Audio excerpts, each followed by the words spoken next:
তবে এটাও ঠিক যে এখানে স্টুডিওতে বিজেপি মুখপাত্র রয়েছে অভ্র যে ধরনের হুমকি দেওয়া হয়েছে, এর আগে উনি যদিও যিনি চিত্র পরিচালক রয়েছেন তিনিও বিএনপির সমর্থক, কিন্তু এর আগেও বিএনপির তরফ থেকে আমরা শুনেছি সরাসরি একদিকে ভারতকে হুমকি দেওয়া, ভারতকে থ্রেট করা, আর পাশাপাশি আরও অনেকে, এই যে কিছুক্ষণ আগে যে বক্তব্য যে বাইট শোনালাম সোহেল নবী, তিনি বলছেন যে ঢাকা যদি অশান্ত থাকে, যদি হাসিনাকে বাংলাদেশে ফেরানো না হয়, বক্তব্য আমি শোনালাম কিছুক্ষণ আগে, তাহলে দিল্লিও শান্ত থাকবে না। এই মুহূর্তে সত্যি কি বাংলাদেশের পক্ষে কোনোভাবে ভারতের ওপর চাপ সৃষ্টি করা কি আদৌ সম্ভব? মানে সম্ভব নয় জেনেই কি তারা কাগজপত্র তৈরি করতে শুরু করেছে, বারবার করে অনুরোধ উপরোধ করছে? মানে এই থ্রেটের জায়গাটা কোথা থেকে আসছে যে দিল্লি শান্ত থাকবে না? তারা তো বলছিলেন যে 4 দিনে নাকি কলকাতা দখল করবেন, সেটাও পারলেন না, এখন বলছেন দিল্লিকে শান্ত থাকতে দেবো না। দেখুন, আমি 2 লাইন বলবো এই ব্যাপারে, তারপর আমি শেখ হাসিনার এক্সট্রাডিশনের বিষয়ে আসছি। প্রথমে আমি বলছি যে বিএনপির এক মহান নেতার তরফে যেসব বক্তব্য এসছে উনি কেন বকে যাচ্ছেন, আর শুনুন দাদা, অনেক বকেছেন। যে বক্তব্য এসছে তারপরে আমার খালি একটাই ইচ্ছা যে অনেক তো নাচ পিচ নিয়ে অনেক ফটো দেখলাম, এবার লুঙ্গি ডান্স দেখবো আমরা, যে ভারতের থেকে একটা দমকা হাওয়া যাবে, তারপর লুঙ্গি উড়ে যাবে না থাকবে সেটা তাদের ব্যাপার। আর লুঙ্গি নিয়ে মালকোচা করে এই দখল করতে আসবো, ওই দখল করতে আসবো, একদিকে ডায়লগও চলবে, আর একদিকে ভিক্ষা চাইবেন যে শেখ হাসিনাকে ফেরান, শেখ হাসিনাকে ফেরান। আপনাদের তো এত বড় ক্ষমতা, নিয়ে যান তাহলে।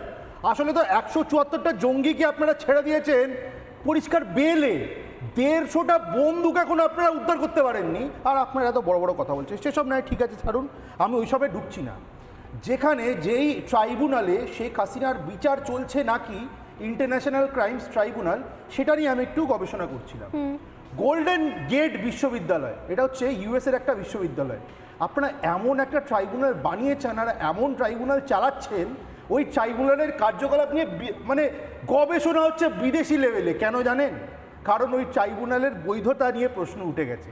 ওই ট্রাইব্যুনালের বৈধতা এবং কর্মপদ্ধতি নিয়ে United Nations High Commissioner Volker Turk উনি অলরেডি অক্টোবর মাসে মিডিয়াতে বক্তব্য রেখেছেন যে ইন্টারন্যাশনাল রাইট এবং হিউম্যান রাইটস স্ট্যান্ডার্ডসের কোনো ধারে না এই ট্রাইব্যুনাল।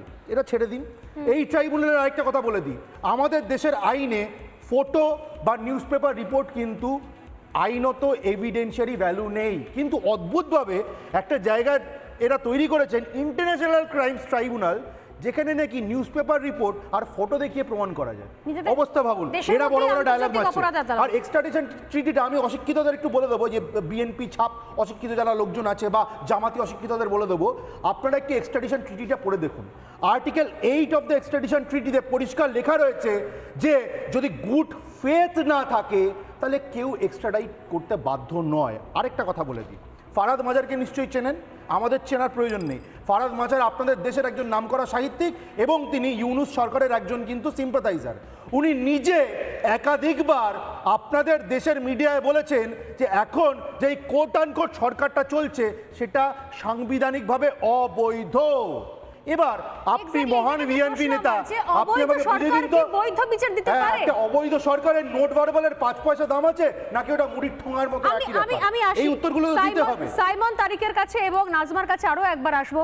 সাইমন, যে জায়গা থেকে প্রশ্ন উঠছে এটা অবৈধ সরকার, আপনারা নির্বাচনটা কেন করাচ্ছেন না? আপনারা তো সঙ্গে রয়েছেন, আপনারা তো প্রকাশ্যে সমর্থন করেছেন ইউনুসকে। নির্বাচন বিএনপি নির্বাচন কেন করাচ্ছেন না? অবৈধ সরকার কি করে বৈধ বিচার দিতে পারে? একজন বিজ্ঞ লোক, আমি আগে ওনার প্রশ্নের একটা উত্তর দিয়ে নেই। উনি অনেক বিজ্ঞ লোক, অনেক আইনের ধারা শুনেনি উনি আমার চেয়ে অনেক বিজ্ঞ লোক, উনি অনেক আইনের ধারা দেখিয়েছেন।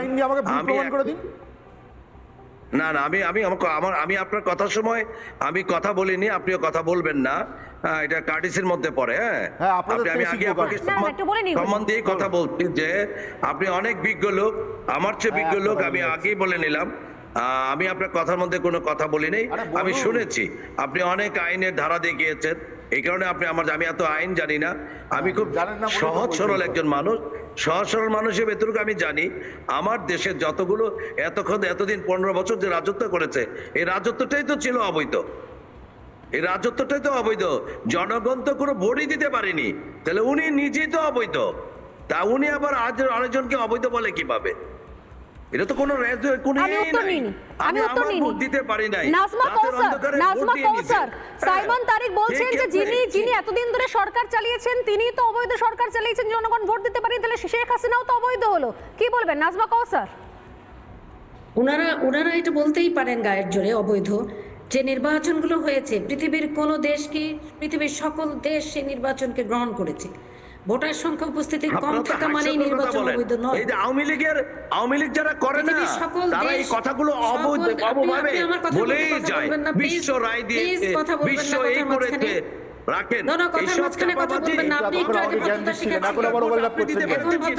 আওয়ামী লীগের নেত্রীকে আমি প্রশ্ন করছি,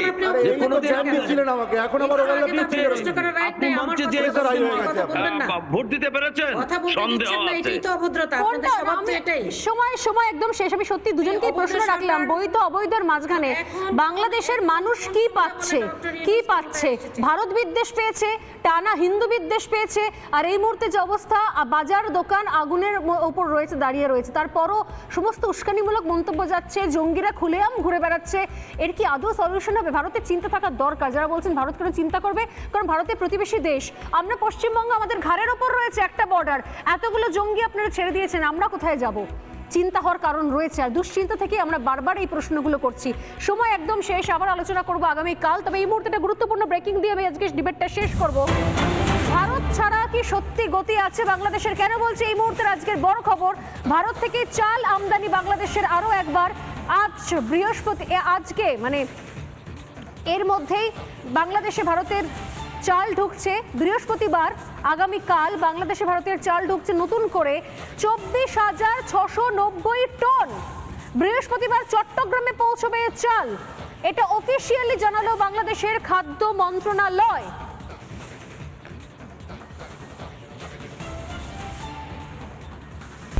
নানা ধরনের কন্টেন্ট দেখার জন্য লাইক করুন, শেয়ার করুন আমাদের ফেসবুক পেজ, সাবস্ক্রাইব করুন আমাদের ইউটিউব চ্যানেল। পাশাপাশি অন্যান্য ব্রেকিং নিউজের জন্য অবশ্যই চোখ রাখুন রিপাবলিক বাংলায়।